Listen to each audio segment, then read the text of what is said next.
It's not complicated once you get used to doing it, but it can take a little bit of practice to kind of get the basic skills in place. One thing would be good to know is that sometimes we recycle screws, and that's not always the smartest thing to do. Because, here's a good example. Pass this, take the two of these. If you look at the heads on both of these, one looks like a nice plus sign, and the other looks like a crappy, cruddy plus sign. You don't want to reuse a screw that looks like the longer screw that's coming around, because the tip of your Phillips head tip won't grab it properly, and it'll go and it'll grind up and make a big mess, and it'll ruin the tip, and the screw will be ruined, and then the screw will be halfway in the wood. You have to come back and either cut it out or remove it, and it's just a pain in the butt. So if you see a screw like that, don't use it, throw it away. These things are relatively cheap. So it's, generally speaking, I don't like to reuse them at all. They should have a nice plus sign. If it looks like that, then it's going to work out for you. Just so you know, a longer screw is more challenging to drive than a shorter screw is. So you can pick for yourself a screw to drive into the wood. It's probably better than pick one that's shorter. It's just going to be easier.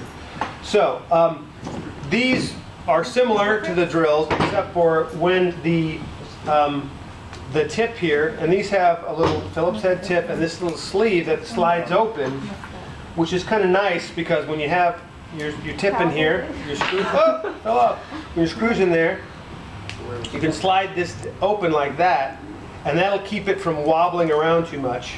Because the biggest challenge you're going to have is when you're driving a screw, you need to be, getting them started is going to be the hardest part, right? You're going to have to fit the screw in here, right? And you're going to have to hold it at least a little bit. Now if you slide this thing down like that, it makes it easier to do, right? You can feel it grab. Oh my Now that's the sound this is supposed to make, because this is called an impact driver. So it's got a little ratchet inside. So when it's grabbing, it makes this sound. That's what this is supposed to sound like. If this gun sounds like that, something's very wrong. That's a drill. It spins around and around. This has got a ratchet inside of it. But anyway, so you can see it's starting to go. I'm going to drive it all the way. And generally, if you look, I drove it a little bit beneath the wood.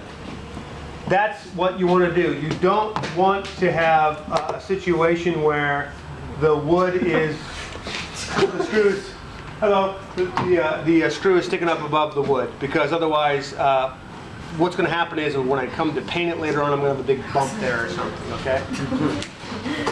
So, to remove it, I just put the gun back on top of the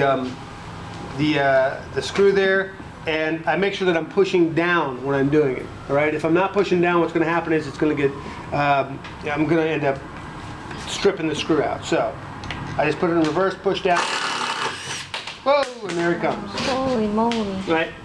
Sometimes they're a little bit warm when they come out. The tip though, the way it works is it's got a little collar there, like that. If I pull it up, put this in there, then it locks it in place. And do the reverse to take it out. I pull it forward, and this gets removed. So what you're going to do is you're going to come up. You can use either one.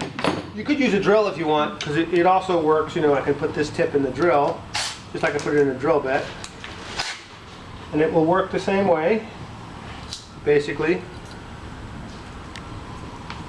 Right? I like to have my hand on it personally. I just think it's easier, but. And it's in. That's not sunk all the way, so I'm going to sink it a little bit deeper. It's starting to get stripped. So I can use either one, but the impact driver might be a little bit easier. So you'll take one of these four, you'll put the tip on it, whoa, whoa, and you will grab a screw. Pick one that is, you know, a decent one. Don't pick a chewed up screw, it'll be harder for you. And drive it in, remove it, and then remove the tip. Okay? Alrighty.